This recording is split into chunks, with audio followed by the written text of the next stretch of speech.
Welcome everybody. Today I want to give you a few reasons as to why you need to stop making other people happy, or at least you need to try to work on accomplishing something that most of the times is just the responsibility of every individual.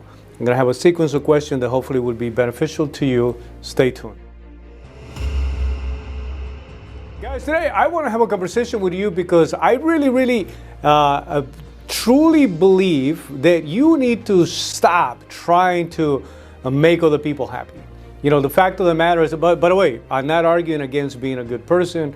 I'm not arguing about creating moments of happiness, right? That's sometimes a very simple thing to do for people that are grateful, right? Like a nice little dinner, a phenomenal cigar, a great glass of wine, a simple bottle of water can be enough for somebody to actually say, man, I am grateful for this beautiful gift, for this beautiful gesture, right? There are some people that really understand and know how to approach everything from a perspective of gratitude. That's a different reality, you know what I mean? I think that what I want to make sure that you know that I'm trying to address, and I think you already know where I'm going with this, is when somebody's trying to make another person happy, and I'm going to tell you, that's an incredible task. I read many years ago there's a couple of things that I want to share with you. One of them was a simple concept that said, you know, happiness is my responsibility. It's a little shocking sometimes, but it's that basic simplicity that can give you the clarity that you need to be able to understand what can actually cause for somebody to be happy or unhappy. So number one, it really is your responsibility. You got to be the person that have to decide, what exactly will make you happy. So as you go through life, right, and you're trying to understand, the people around you, the people that are constantly connected to you, what can you do to actually also experience moments of happiness? That's completely different than you trying to make them happy. I got a good friend of mine that used to say, hey, I can't play God. That job is already taken. I'm not going to be able to get other people to become happy if they are unable to find happiness through their own means. So today, I want to give you perspective about a few things that you can actually do to become clear about you and your own pursuit of happiness. First of all, you do the earlier the better. Like, unfortunately, a lot of these questions that should be happening when you're like 13 years old, 14 years old, if you're lucky, if you have good mentors, if you have good parents, if you have good people that are part of your life, if you're connected to a church, if you're connected to a specific group that is going to be asking you valuable, fundamental life questions, important questions that you're going to need to have somebody ask you so that you can address those things sooner, or opposed to waiting until the later time in life. But a simple question like, what type of life do you want to have? And then to make sure that it's not just I'm daydreaming, or that I'm having a life that it feels more like a hobby. Like I have conversations with people that are constantly saying, man, I just want to be by the beach somewhere. I want to wake up, it's sunny, the water is out there, the palm trees, the coconut water. That is a vacation. That's not a life, all right? What type of life do you want, and can you monetize, all right? Like I said, I'm going to be asking you a number of questions. I hope you're going to be writing some of these things down. What type of life do you want to have? Can you monetize it? It's super important that as you're making a choice of the life that you want to have, you're trying to connect some level of purpose to that process. I'll get back to that in a second. But I want to let you know ahead of time that a life that's going to give you happiness is going to be a life that is going to be connected to purpose, meaning something that whenever you do, the level of satisfaction, because you're going to face challenges no matter what, the level of satisfaction that you're going to get is going to amount to you feeling happy or having moments of happiness. That doesn't mean that you're not going to have trouble. That doesn't mean that you're not going to have issues. That doesn't mean that you're not going to have arguments. That only means that it's going to become something worth fighting for. People are willing to negotiate a lot. They're willing to make adjustments once they realize that, this is definitely something worth fighting for, right? So what type of life do you want? Can you monetize it? Imagine if the life that you want, it's something that you can be doing for the rest of your life. All right, so here's point number 2. Who will benefit if you actually become successful having the life that you want to have? Who will benefit, right? Obviously, the first person that should benefit is you, right? You should be the one who should have a net benefit. Man, I'm having a good life. I have a good results.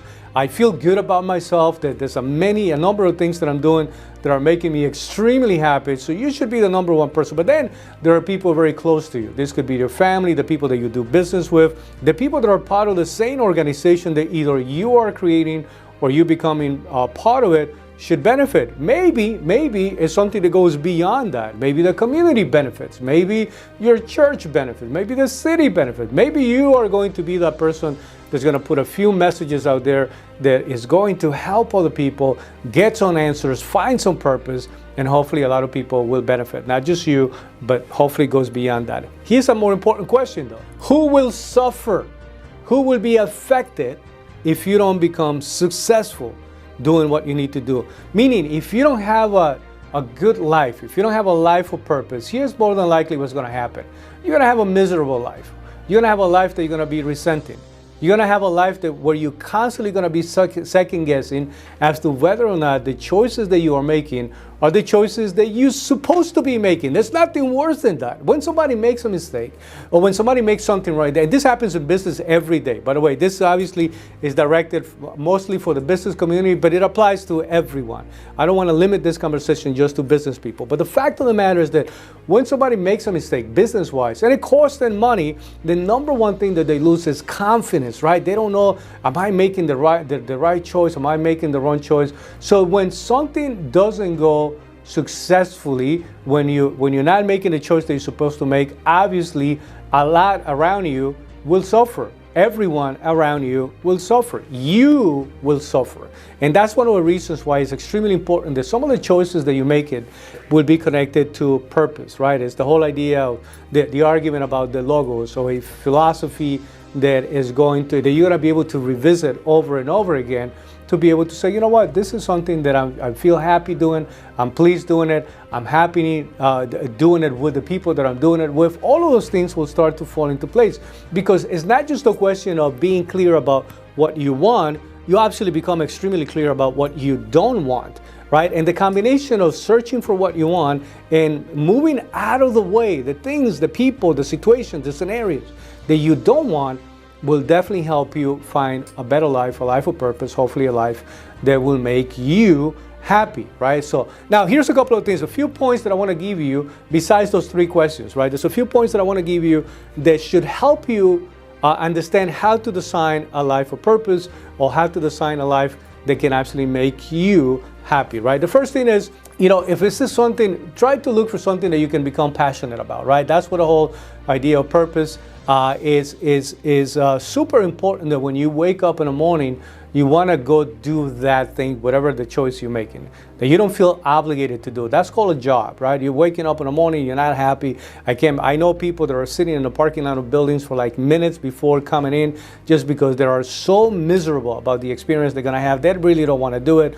They're showing up because they have no choice. So imagine if you're looking for something that you can become passionate about. You want to provide a service, you want to provide a product that is actual solution, you want to do something that is going to be helpful to other people, but that you can actually feel happy doing it, providing information, providing solutions to whatever the case may be, but that you actually truly, something that you're obsessing about, right? That you're becoming, that's how you know that you're passionate about something. You can't get it out of your head. Point number two about making that choice is that it's got to be something, if you're lucky, you can also find something that is useful to other people. I think that every single individual that I met that is having a very good life, one of the things that they really enjoy about their life is to know that they are doing something that where they are actually useful to other people. Again, providing a solution, providing a perspective, something that is going to benefit a group of people. That has that kind of value, right? And so people feel great. It's an unavoidable feeling. When you do something good for someone, you automatically are going to feel well. You know what I mean? And it's not that you're doing it for that feeling, but the feeling will come to you as an unavoidable reward. You know what I mean? You're going to be blessed with that idea that, man, I did something for someone, it feels great, I would like to do more of it. By the way, just so that you know, you constantly want to continue to do and build on that feeling, because you know that it's being useful to other people.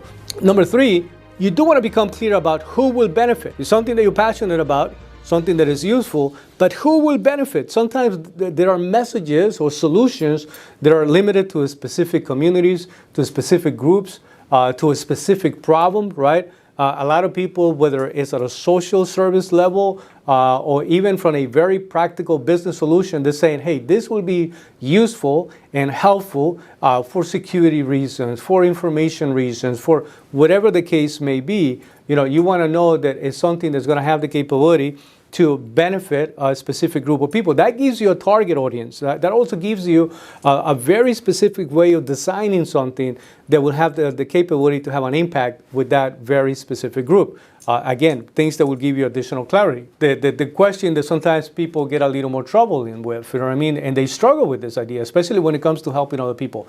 Can you monetize it? Can you make money doing it? Because what I see constantly is people that have a job they don't like doing to absolutely go help in a project. They would love to be part of it the whole day. Like I know people that if they had a choice to be in church all day, they will be doing that because they enjoy that. But that also applies not only to church, there's specific clubs, there's specific programs where, I know people that had a family that experienced issues with drugs and alcohol. They love being part of those programs to be able to help out and provide solutions. So here's what they do. Again, they have a job doing something they don't like doing to be able to pay for having the opportunity to spend time or to even help making donations, giving money, whatever the case may be. Imagine if you were really passionate about something that is useful to other people. You can absolutely direct it to a group or to fix a specific problem. But now you have the ability to monetize it, and you don't have to do something you don't like doing. You can spend all your time doing that solution. That would be a super special thing. By the way, I know how difficult it is to find something that you can be passionate about, that you truly love doing, that has the ability to be a solution to other people, and yet at the same time to be something that's going to make you enough money for you to pay your own bills and, God willing, to become wealthy. Now, here's the final question, right? To know that you're going to be in the right path. Can you see yourself doing it for a long time? And I'm not talking about 90 days, I'm not talking about 6 months.